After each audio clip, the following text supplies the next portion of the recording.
Welcome to Sports Econ 101, the show where we discuss sports topics from a business perspective. I'm your host, Edward Brown, along with my co-host, FP Santangelo Jr., Russell Jackman. Not sure where Vern Glenn is yet. I'm sure he'll come on pretty soon. And then our special guest, Bruce Macgowan, who was one of the original Sports Econ 101 co-hosts. Hey, Bruce, what's going on? Oh, trying to survive this storm. I'm telling you, man, we've been pounded here in Northern California, as our listeners know, and I'm sure the other guys know. And it's I live in a little town called Fairfax, which is on the north side of Mount Tamalpais, and we get a lot of rain. We're lucky, though. Our house is well prepared. I made sure to clean all the gutters. Yeah, smart. Yeah, I was going to say where you live specifically. I know it gets really pretty hard, hit hard. Oh my goodness. Yeah, very much so. Yeah. So this is just our little 2-minute intro here. When we come back, we're going to talk. We'll talk some hometown stuff: Warriors, Giants, Okay. And Sure. 49ers. Also, a couple of things I was just sort of interested in your guys' take on, like where does Trevor Bauer end up after his tumultuous situation? Prospective cities for NFL for an expansion of NFL. Alabama, Austin, Texas, Louisville, Kentucky, Oklahoma, Sacramento, maybe, and then, like that crazy game with the Dolphins where they were favored by 3.5 points. And as Scott Van Pelt says on Sports Center, it calls it a bad beat. How just that crazy safety made it a 5-point spread. I mean, these gamblers, I don't know. That's one of the reasons I don't gamble, at least anymore. All right. This segment of Sports Econ 101 is sponsored by Pacific Private Money, providing mortgage investments currently yielding 7% plus, secured by real estate. Check them out at pacificprivatemoney.com. Stay with us. You're listening to Sports Econ 101. Don't touch that dial. We're going to be right back. Welcome back to Sports Econ 101. Edward Brown here, along with FP Santangelo Jr., Russell Jackman, and our special guest, Bruce Macgowan. Bruce, what are you working on nowadays? Doing a little freelance writing, pretty much enjoying retirement. You might call me a dinosaur, but you know something, Edward? Dinosaurs lasted for, I think, thousands and thousands of years, so. Yes. So we're going to be around for a while. But no, I'm enjoying, I still keep up with the games. I do a little freelance writing, cover, go out to some Giants games. I was going to the 49ers, but it's, where I live and where the 49ers play, that's a long haul. So I watch it with a friend of mine up at the man cave nearby, who's a former sportscaster, Rich Walkoff from KGO. And I read the paper and read the, I hate to say it, I read the internet too. But there's some good stuff on the internet if you look. So, yeah, keeping up with it. Okay.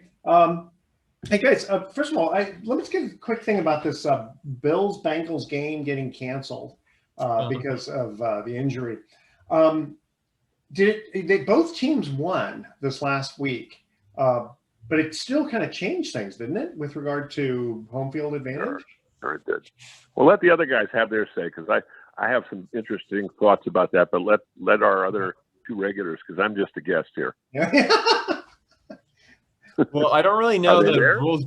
I don't really know the rules behind everything, guys. Like I just came from Brazil, so I was following the situation closely. I saw everybody come together for DeMar Hamlin, and I thought that was awesome, right? I thought the NFL had one of the worst PR nights, and they flipped it into one of the best PR situations by highlighting the 3 on the 30-yard line, everybody wearing the T-shirts, all the praise. So I thought that was really cool how they turned a negative situation to a positive situation. So that was really cool. But the competitive side of it, did both teams win? And now it's going to affect the playoffs in a certain way, because I know that there was, the Cincinnati side, they're kind of upset about something that went down. I saw a lot of players reach out. Yeah, they're upset by the fact that this game was canceled. The two teams were really close, and they may not be able to get the home field advantage.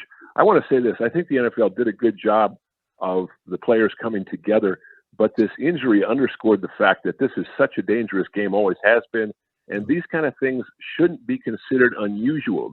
There was a player, people don't remember this because everybody who's listening to this show is probably under the age of 60, but in 1971, there was a wide receiver named Chuck Hughes of the Detroit Lions who literally died on the field.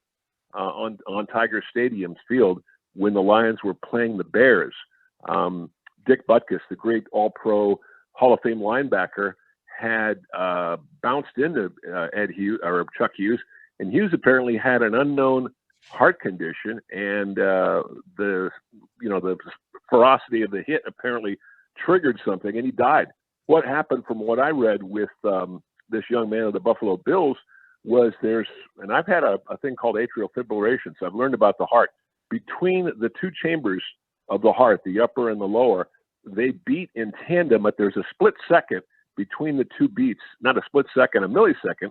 Mm-hmm. And if you're hit in the sternum, or as he was, as this young man was, by a hit at the wrong time, even with a healthy heart, you can, go down with what basically is a cardiac arrest. So this was just bad timing, and I think the young man is probably going to be, able to come back and live, but I don't know if he's ever going to want to play or is going to be able to play again, just because of the fear factor. Here's the interesting thing is that he was the defensive guy. He was the tackling guy, and he wasn't the guy who got tackled. And you see these kinds of hits all the time. I mean, it didn't really look like anything. And so that's why it doesn't happen more often. No, as I said, he got hit right between the two beats of the upper chamber and the lower chamber. There's a millisecond there. Yeah. And if you run into something during that one little split second, it's not even a split second, your heart will stop. Believe me, I have atrial fibrillation. I had 2 strokes, so I know where I'm speaking. Yeah. And it's unfortunate. Most of the injuries players have these days, I just can't believe how many more injuries we have, and I think it's a result of faster, stronger, bigger players. Matter of simple physics. Yeah. So when you have to have a very deep team, a lot of help, and for instance, the 49ers have had a number of players go down. They lost their star wide receiver, running back Deebo Samuel for a while, who is an amazing player. Christian McCaffrey is playing through injury problems. Of course, they've had 3 quarterbacks, including the sensational rookie, Brock Purdy, but there's never been a rookie to win the Super Bowl. And the 49ers have yet to face a team like Buffalo or Kansas City. They have not faced one of the powerhouses. They're not going to face a powerhouse this weekend in Seattle, I guarantee you that. They should mop up the Seahawks pretty convincingly.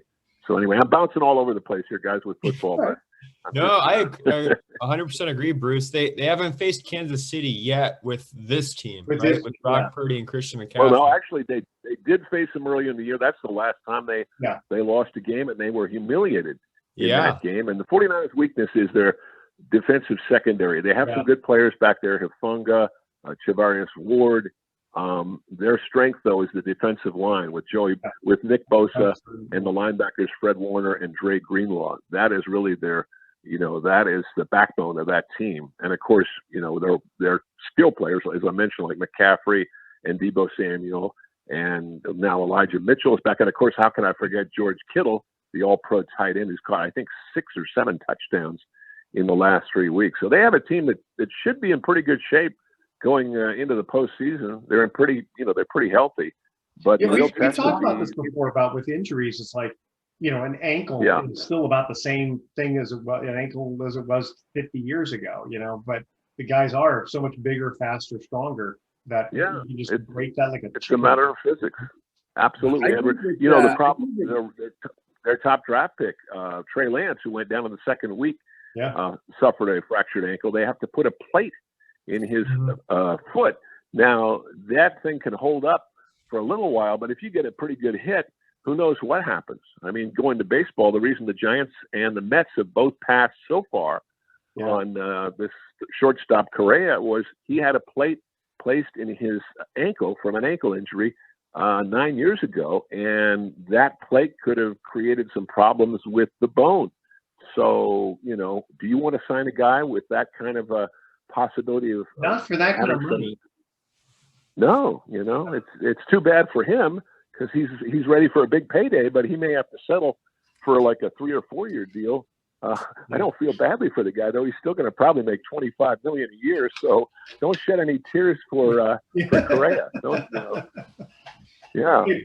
So, hey, Russell, we haven't heard from you yet. We're going to cut to a break in about 45 seconds. So, tried to get in edgewise, but couldn't beat out the golden voice of Bruce there. He, he is the man on the air. I still think that Christian McCaffrey should be getting a nod for the MVP. I mean, when you think about all the legendary 49er teams, none of them have won 10 in a row, even with Joe Montana or Steve Young, than this 49er team right now. So that's a big deal, in my opinion. Very good point. Absolutely. Okay, hey guys, we're going to cut to our first commercial break with a trivia question. I forgot to mention that, and we're doing this in honor of Russell, NBA trivia. He missed last week with NBA trivia, so I got him up with some new ones, okay? Well, you've run out of all the stuff from 1900 baseball teams. You've actually That's right, exactly, yes. And so this is the NBA from the 1600s. You ready? Okay. Who and Bruce, you remember the rules. If you know the answer, don't say anything until we get back from break. All right. First trivia question: who is the all-time leader in steals in the NBA? All right, that's our trivia question. Email edward@sportsecon101.com the answer to that question. See if you know it. Who is the all-time leader in steals in the NBA? Stay with us. Sports Econ 101. We'll be right back. Welcome back to Sports Econ 101. One more time, I'm Edward Brown, your host, along with FP Santangelo Jr., Russell Jackman, and our special guest, Bruce Macgowan. First trivia question. Who is the all-time leader in steals in the NBA? Russell, what's the answer to that? John Stockton. That is correct. Very good. Wonderful. John Stockton? Is that who it is? John Stockton, yeah. Very good. Yeah. I have to look that up. I just know that. I just know that. You just have to know that. You guys. I got to ask you guys, steals. I don't even know if that stat was kept back in the 1960s or 50s. It was not. It was steals were brought in 73, 74. So you'll never know how much Wilt or Kuzi or Havlicek. Yeah, like Kuzi, I could see more than Wilt for steals. Well, it's like the NFL. It's sacks were. I don't believe sacks were a statistic. No, until maybe the 70s. Yeah. Deacon Jones, yeah.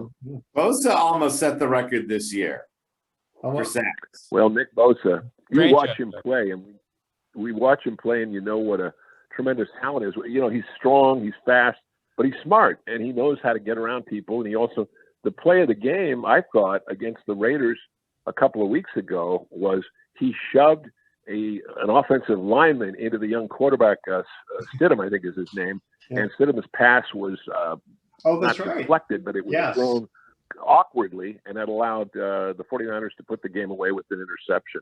Yeah. So, Nick Bosa won that game for the 49ers. What's even smarter about Bosa is that he's a big Trump fan and has never brought up Trump or any of his politics in all the time that he's been in San Francisco, which is probably even smarter for him. Smart guy. Well, also,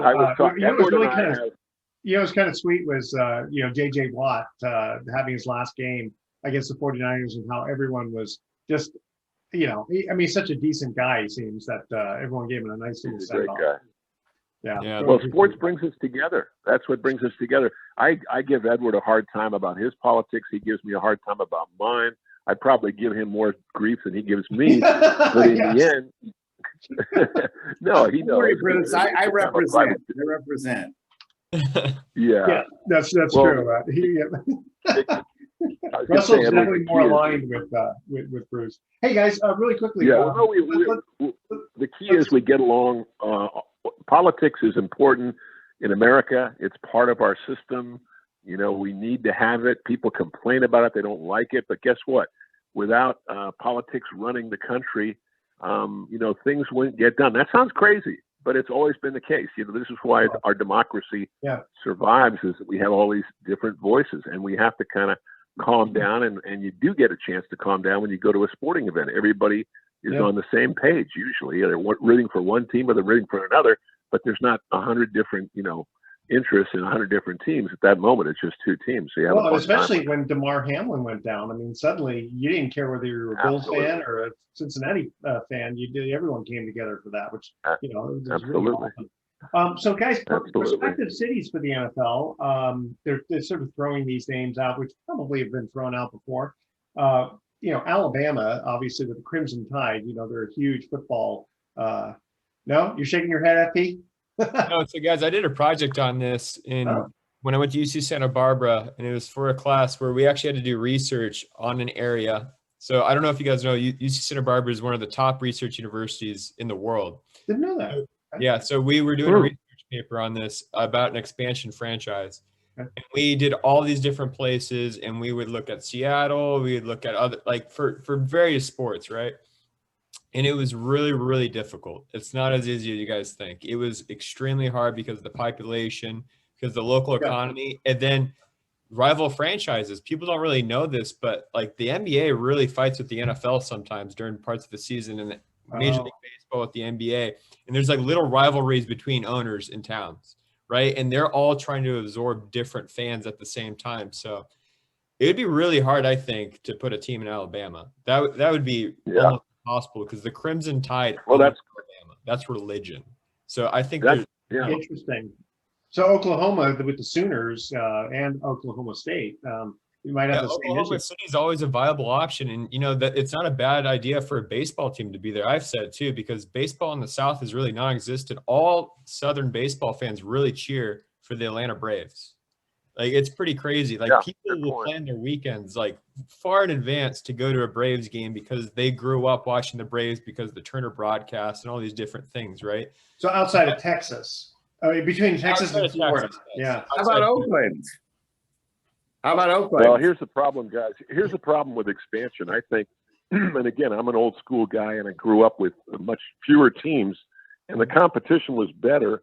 Excuse me. It's all about television money. It's all about TV money. And I don't think you can fill a stadium in a place like Alabama for 81 or Las Vegas. This is why the A's are still in Oakland for 81 games. I don't think also in the South and in the South, Texas, not Texas, but Oklahoma or Louisville. I just don't see those cities supporting, being able to support an NFL team. I think the NFL's got plenty of teams right now. They've already expanded the season to 17 games. They've expanded the playoffs to an extra, and it's interesting what you're talking about with research. You make some good points, but here's the deal. It's a crapshoot. You have to promote the team very well. You have to have a really good front office that knows how to put a winner together. The NHL Seattle Kraken have been a great success story because they've brought in they've used the kind of Las Vegas Knights philosophy, and they brought in some established stars, and they built a young team, and they've got a good front office, and more important than anything else, they've reached out to the community. That's something the Oakland A's have not done since the days, and people don't know these people, but except for when you live in the Bay Area, you know who they are.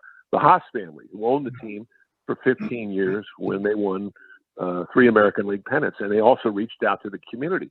If you don't reach out to the community, you're not going to make it. I don't care what kind of statistics or how many people live in the region.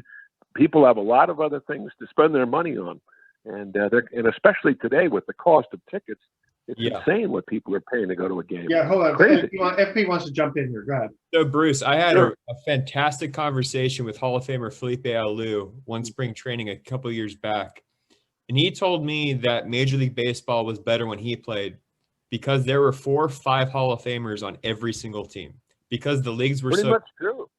And I think I've been anti-expansion ever since then with every single league, because if you think about it, unless the game is truly global like soccer is, right? Yeah. You're not going to have the best talent in every single team, and you're not even going to find a star on some teams. And we see that all the time in all the sports leagues. The big problem is baseball. Baseball used to be up until probably the early 1970s, the big sport in America. Football took over when television and Monday Night Football and the merger of the 2 leagues sparked more interest among the peripheral fans. Baseball is still popular, but your average fan is, minority. You don't see very many minority people at the game. Why? Because there are not that many African Americans playing anymore. There are not many African Americans that are playing the game because they get into football and basketball, and the opportunities for youth leagues don't exist anymore because it costs too much money in these inner cities. So the kids are, they look at basketball and football and they think, wow, I got a chance, if I'm really good, to get a college scholarship, and maybe if I'm like a superstar, I can get a big NFL contract. Baseball, you have to work your way up through the minor league system. And back in the day, we're talking the 1960s, people weren't in such a hurry to make a lot of money. They were looking to make good money, but Willie Mays was the highest paid player in the National and American Leagues. He was making a little over $100,000, which went a long way in 1962. But today, that's a lower middle class salary. Well, so the you have interesting to thing, have a little. of course, at 62, it obviously went a lot further. But the other thing is with baseball, I mean, you need a lot more equipment in the field and everything. At least even with football, with baseball you can play with less than 9 players on each team. But football, I mean, you could always have 5-on-5, 3-on-3, and all you need is just the football, right? And basketball, absolutely. Hoop. Well, something, Edward, I could disagree with that, because when I was a kid, we used to play a lot of sandlot ball, and we only had like 8 or 9 guys, so we had basically foul territory was from center field to right field. Yeah, and we played on our own honor. Yeah, we did that. We definitely did that a lot. What about Sacramento? Do you think that could be? Well, when you're a kid, yeah. There's the old saying, necessity is the mother of invention. When you're a kid, kids in those days were much more self-reliant. People weren't hovering over them all the time, and it's a different world today. The world of drugs and the world of dysfunction among our society. Parents are much more careful, and you can't let your kids just go out there and play in the streets without worrying about them, especially with the gang activities in the inner cities and in our suburbs. It's a whole different. Wait a minute, are you telling me you didn't have an iPhone and then an Xbox when you were younger? Oh boy, don't get me started on the new technology. I'm still living in the 20th century. That's my problem. Listen, I kid about being old, but when I was a freshman in high school, they had just gotten rid of the slide rule. And FP probably has, and even Russell probably has no idea what that is. I never even knew how to use one, because they came out with the pocket calculator. Hey guys, we're gonna cut to our second trivia question here. We're talking the NBA. Edward, real quick, we got to tease breaking news for the other side. I have some really good breaking news right now. Okay, when we come back, you can tell us what that is. Okay. Second trivia question: NBA basketball. Who is the all-time leader in blocks in the NBA? Email Edward at sportsecon101.com the answer to this question. Who is the all-time leader in blocks in the NBA? All right, stay with us. When we come back, FP's got some breaking news. Stay with us. Welcome back to Sports Econ 101. Edward Brown, FP Santangelo Jr., Russell Jackman, and our special guest, Bruce Macgowan, are all here. Hey, we need one more for a full poker game. Where's Vern? I know. Okay, here's our second trivia question on the NBA. Who is the all-time leader in blocks in the NBA? I believe it's Olajuwon. It is Hakeem Olajuwon. Holy smokes. Oh, wow. Russell, you're 2 for 2. Russell or Nate Thurman. That shows you how old I am. Yeah. He was around during all those years when they weren't keeping blocks as a statistic. Yeah. Just like Fields. I don't know if they, I think they did keep blocks as a statistic, but I think it started Not in the until 73, 74. Yeah, in the 70s. Yeah. Oh, really? Okay. Now, guys, you know what though? I'm so old that the basketball was square. They hadn't invented round then. Okay, FP, what is our breaking news you've got for us? Okay, breaking news: shortstop Carlos Correa signs with the Minnesota Twins. Wow. 6-year, $200 million deal. That's $33 million a year for 6 years. Correa is 28 years old. Wow. Get all of his prime years, and I think that's going to get rid of the worry of the 13-year contract. Until medical tests find out that he's part alien human being, he's from the planet. Russ, he goes back to his old team. He's back with the team where, he left to the Twins, and now he's back with the Twins because the Twins like him and the Twins need him. And the Mets have so much star power already. They don't need him. They already got Lindor at shortstop. The Giants could have used him, but the Giants are doing the analytical thing, kind of like Billy Beane in Oakland. They're going for these obscure journeymen and young players and, guys that are decent players. But, the Twins are building a team, and hopefully he's one of their foundation pieces. I think it's a great move for him to stay in Minnesota. Yeah. How much is that? FP, how much of that is guaranteed? All of it. All Major of it. League Baseball, the entire contract's guaranteed. And that's why a lot of people end up playing baseball besides football, because you're seeing a lot of more guaranteed contracts now in the NFL for the first time. And I think it's just because that's where the market's shifting. And it makes a lot more sense because you're risking a lot more physically than baseball. Oh, yeah. The average player is, what, 3.5 years playing? So, But baseball, it's all guaranteed. So as soon as you sign that paper and the physical is all cleared, your money's entitled to your family or whoever happens, even if the worst case scenario happens, heaven forbid a tragedy happens. So, wow. So they don't need to buy a disability policy. Yeah. Yeah, because these leagues have money. Yeah, okay. So I was going to say, Edward, these leagues have money to burn. Baseball, football, basketball. They've got these huge deals with sponsors, with television money. There's plenty of money to pay these players. They're not hurting at all. So when fans complain about these players getting too much money, hey, look who's paying the salary. The guys like Robert Kraft and Jerry Jones and Jed York, they're flush with cash. They're big wig fat cats. The NFL is a huge, huge business. FP knows this better than I because he studied this stuff. I haven't, but it's a different world, I mean, when the Giants, for instance, were sold back in 1975, you know how much they were sold for? No, I'm talking about the San Francisco Giants baseball team. $7 million. Think about that. $7 million. Now the team is worth $5 billion. So just do the math. But Bruce, every couple of years, these leagues go through lockouts where the owners are saying how they aren't making any money. Remember baseball? That's right. All the tax write-offs. Well, baseball is a very interesting case. It's one of the only antitrust organizations as an exemption because of a Supreme Court ruling back in the 1920s. So they don't have to legally show anything. So this kind of puts players and ownership in a very weird spot because they realize everything's getting nicer in the league, but then pay's not getting as nice. So my concern, guys, is Major League Baseball is losing fans. A lot of people say, they've been saying this for years. The strike didn't kill the game. The game's been around since, actually on a professional level since 1869. Major League Baseball started in the early 1900s, but here we are well into the 21st century. Most young people, and I'm talking people under the age of 30, are not interested in baseball. Most young people like soccer, basketball, and football. Hockey is a niche sport. Baseball is slowly going to become a niche sport, and baseball is going to find itself in bad shape if they keep thinking that they can, bring in hundreds and millions of fans with the way they're running their business now. They've got to do something to change their whole approach, and I just don't see it happening. I think baseball is not going to ever die because it's embedded in our country, but I just think, unfortunately, it already is taking a back seat to the NFL, and the NBA is slowly passing it by too. And soccer, even though it's never going to be big because it's not a good television sport here in America, is moving up too. And the women's sports, women's WNBA, they're going to get a little piece of the action, and hockey. So, baseball, back in the day, baseball only had to compete with boxing and maybe college football. I'm talking pre-1950s.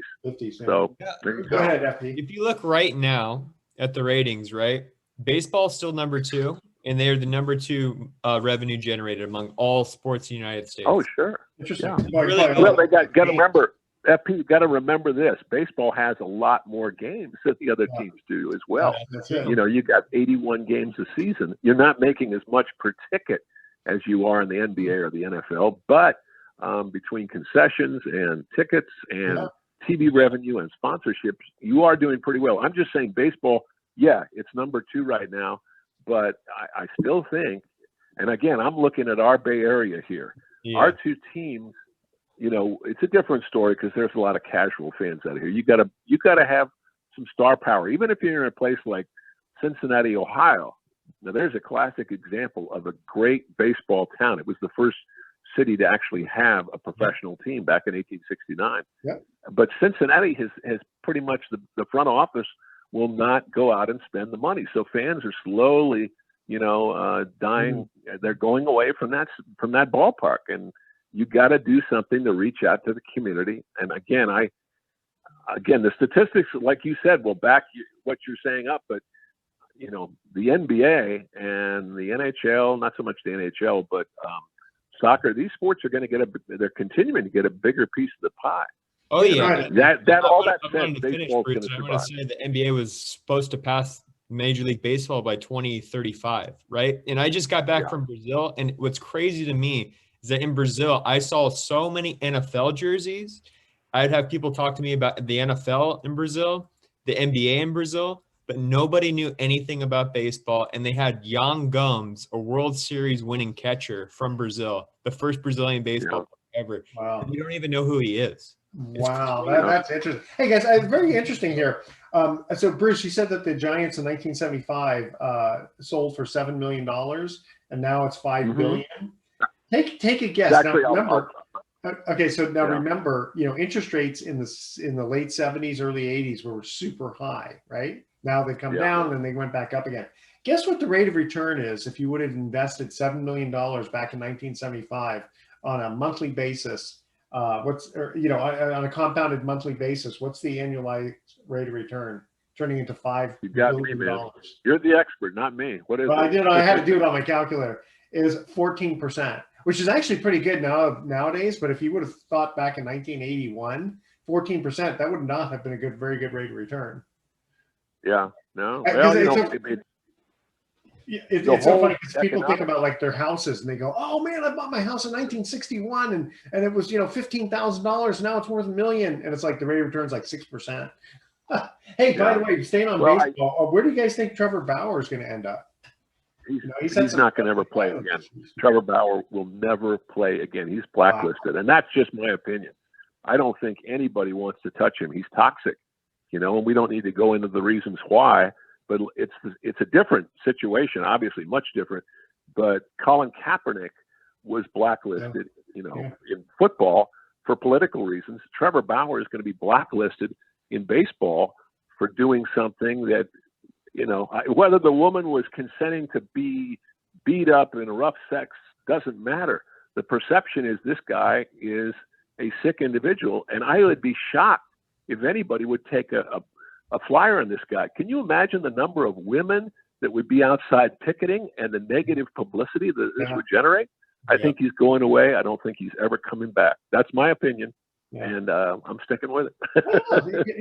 There's been other like football players who have been caught on video doing some really gnarly things with women.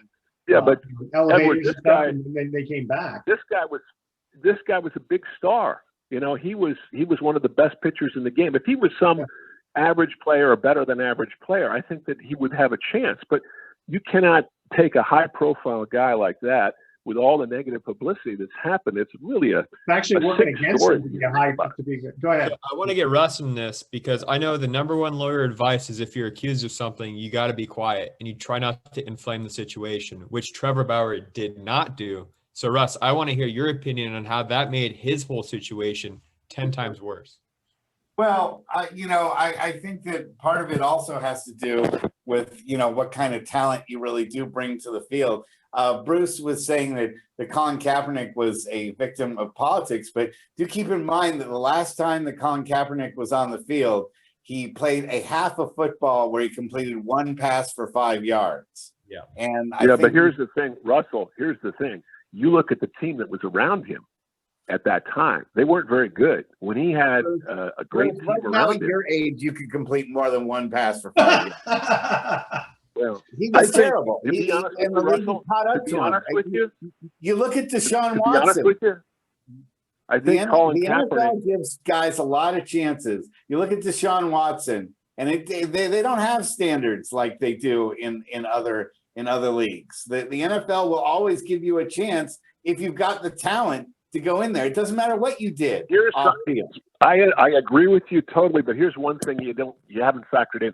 I don't think Colin Kaepernick was really interested after about 4 years of playing pro football. I think he was more interested in social causes, and I think that's the reason that he led this whole movement, the one knee down movement, which certainly turned a lot of people off, but I think African American athletes who make up 77%, 75% of the NFL were right behind him, and rightly so in their minds. I don't think Colin Kaepernick was really interested in playing that much more football. I think that's why his numbers dropped. I think it's also due to the fact that he had a mediocre cast of players around him. So but then why did he decide to come back though? And other teams have tried him out, and he just doesn't have the. He never had the skills. You've seen guys. That's not true. That is not true. He was one of the.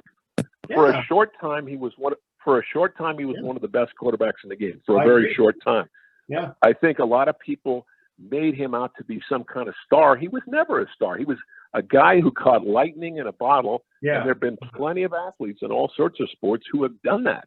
And Colin Kaepernick. Jeremy Lin is a good example of that, right? Lin Sanity. Hey guys, we're going to cut to our third commercial break here. When we come back, we're going to have some closing comments. All right, NBA. Okay, now this one's a little bit harder question there, Mr. Russell Jackman. Good. Give me some.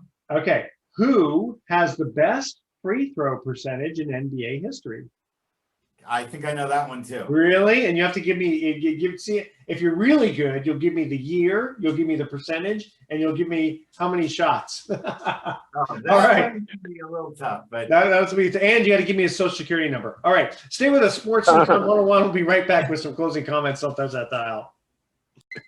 Okay. Welcome back to Sports Econ 101. Last time for today, I'm Edward Brown, your host, along with F.B. Santangelo Jr., Russell Jackman, our special guest, Bruce Macgowan. Too bad Bird wasn't on today. He would have enjoyed it. All right, guys. Third trivia question on the NBA. Who has the best free throw percentage in NBA history? You mind if I hog this one too? Sure. Go ahead. Calvin Murphy. No. That's a good guess, though. I'm going to say, I would say Rick Barry, but I don't think it's Rick Barry. You know what? Okay, so this happened in the 2008, 2009. Actually, let me clarify the question. I'll give you another shot at it. Basically, who has the best free throw percentage in NBA history for a season? That'll be the new question. For a season? For career. Oh, wow. Yeah. God, you got me, man. Then I don't know. I don't know that one. I have no idea. Yeah, because that's I should have rephrased it that way, because otherwise, you think of a guy like throughout his whole career. So specifically for this one season. So the 2008-2009 season. So Russell, you should be happy with that, because we can go back to 1832 when they didn't have basketball. And he was 151 for 154. It was 98.1%. And his name, Jose Calderon. Oh, wow. I don't even remember him. Yeah, that one is pretty good. But I think for career, I think it's Calvin Murphy. I think if you go back, I'll bet Calvin Murphy was for all time was probably good. Okay, guys, we got to cut out. Here's our thoughts for the day. What do you call 50 penguins in the Arctic? Lost. Really lost. Penguins live in the Antarctica. And how was the snow globe feeling in January? A little shaken. Isn't that cute? Too bad Vern's not here. He would have loved that. All right. That's pretty good. Mr. Bruce Macgowan, thank you again for being our guest today. Tune in next week. Tune in next week to Sports Econ 101. We'll be discussing sports topics from a business perspective and asking more sports trivia questions. Thanks for listening. On behalf of our team, I'm your host, Edward Brown. We'll see you next week. Good to have you, Bruce. Adios.